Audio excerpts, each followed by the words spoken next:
and welcome to this very first episode of Rose Resonance, in which I'm going to talk about a whole lot of stuff that hopefully you lot out there will find interesting. Okay, so I've set up some props for this pilot episode. The camera's on a tripod, so we should be able to have some different locations quite easily. We'll be talking about technology, we'll be talking about economics, we'll be talking about God and Jesus, we'll be talking about the whole gamut really, and hopefully as the episodes go on I'll become a little less self-conscious. It's only human to be so let's see if we can get over that. Indeed, I've brought a couple of books along with me today. The first one is Jim Murray's Whiskey Bible. I don't know very much about Scotch whiskey. I know a little bit. I've been learning because of Jim telling me stuff, and hopefully I'll get to know more about it as I drink more whiskey. The other book I've brought along with me is the Holy Bible. Some of you may have had in your family, certainly in our family, we had a series from Encyclopedia Britannica called Great Books of the Western World, and very few people have ever read all of these, except I read the first volume, which was called The Great Conversation, and in there it says, look, there are all these books, but also plus add on the end the Bible. So here it is. The Bible, the proper Bible, this one, gets a little bit of bad press because one of the things people don't really understand is that it was written a long time ago, and it was written therefore effectively when humanity was a child, and you may all have mothers or fathers who have kept your school workbooks, and you'll come over and have a look at them, and you'll look at what you wrote when you were a child, and you won't say how silly that is, you say how quaint it is and how very close to the truth it is. In fact, in one of David's Psalms is the famous expression, out of the mouths of babes and sucklings comes truth, and indeed, so the Bible is in a sense self-referential because it talks about the fact that it is in fact a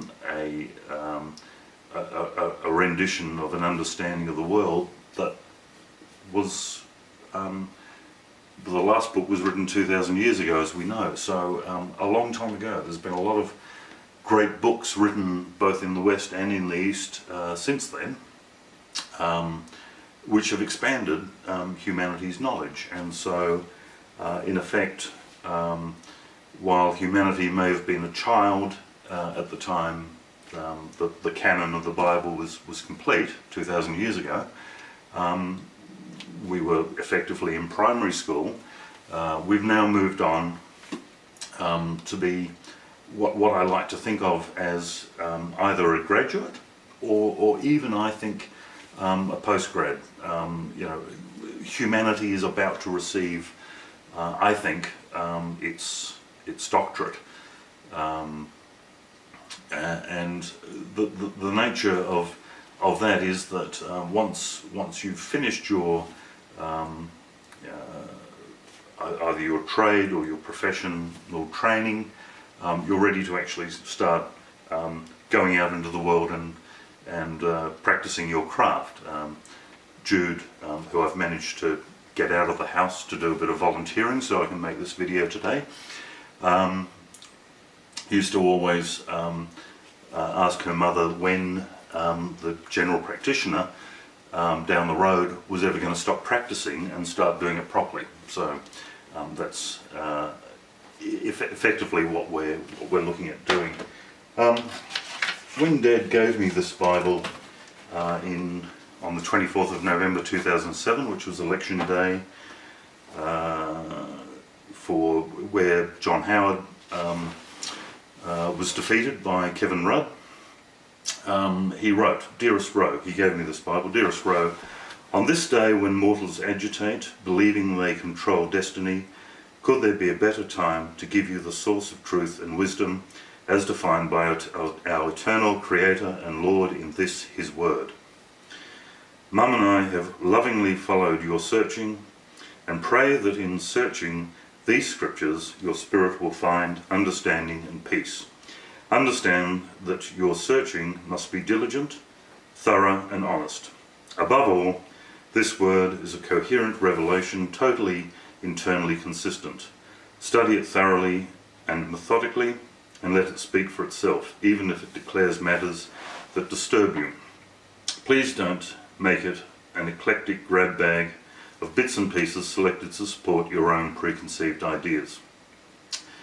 If you study it sincerely, it will never cease to reveal more light and truth. Let God's Spirit speak to your spirit. Much love, Mum and Dad."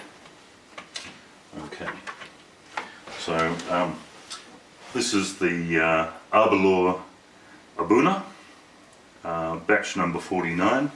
Jim stops at batch number 48, so that's how new it is. But it's a cask strength whiskey, which means it hasn't been watered down. It's come straight out of the cask. We'll just put a little bit in there. Jude's the big whiskey drinker in the house, so I just get to have a little taste every now and then.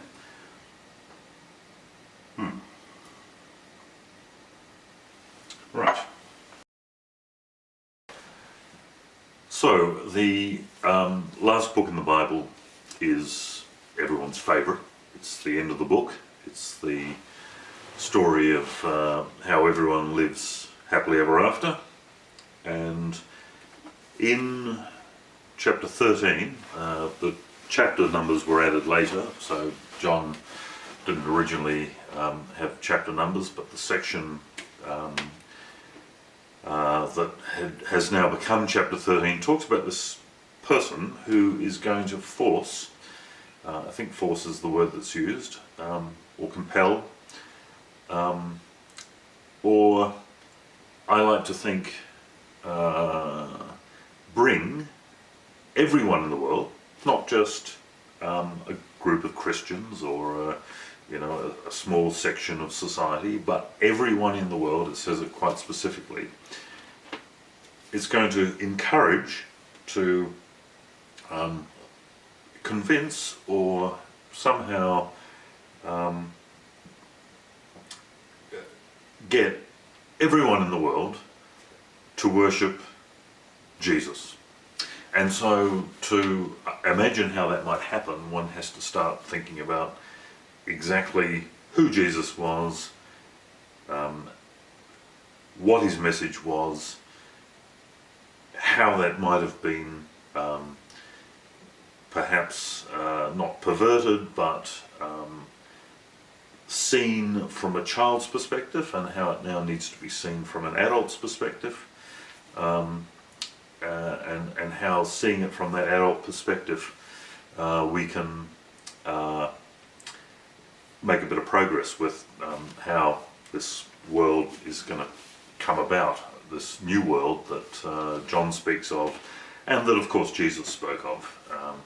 A lot of people will sort of go through life thinking that God and Jesus is about when you die you go to heaven, and then once you're in heaven, heaven's this place where all these wonderful things happen. As we'll see in the course of this series, heaven's not quite what people think it is, and it is very much related to time, physics, time, space, all of these things we're going to discuss in quite a lot of detail. But the Apostle Paul, who didn't meet Christ as a human, but certainly had some sort of spiritual experience on the road to Damascus, in which he claims he encountered what he called the risen Christ, talks about how we are seeing things like a mushroom kept in the dark and fed on rubbish. We are going to remove all that, we're not going to see through a glass darkly, but we're going to see face to face. Now what Paul is basically saying is that while as a child we don't fully understand how the world works, we don't understand about the birds and the bees necessarily, etc., that when the final understanding happens, we're going to actually know about the world. We're going to have the same understanding of the world that God himself has of the world. And I use the personification of God there. So we'll discover God is spirit, but you know, the anthropomorphization, or the making into the likeness of a man of God, has a use to it, but it's not necessarily the best way of understanding who or what God is. But as we've progressed, as humanity, society has progressed to the point where we've been getting to know more and more about mathematics, about physics, about biology, about economics, about how the world works, to the point where we can now sort of have an excuse, or basically what this series of talks is about convincing the world that we have an excuse to, or a very good reason in fact, to say, okay, now that we know how everything works, it's time to draw a line under all of the crap that's happened in the process of getting to that point, and say, well, let's look at how we're going to progress with the world from here on in. And everyone's looking for that excuse. I mean, for time immemorial, everyone's known that you know, if we all banded together and all worked as one, you know, the world would be a better place. And it's not quite that simple, but we'll get there.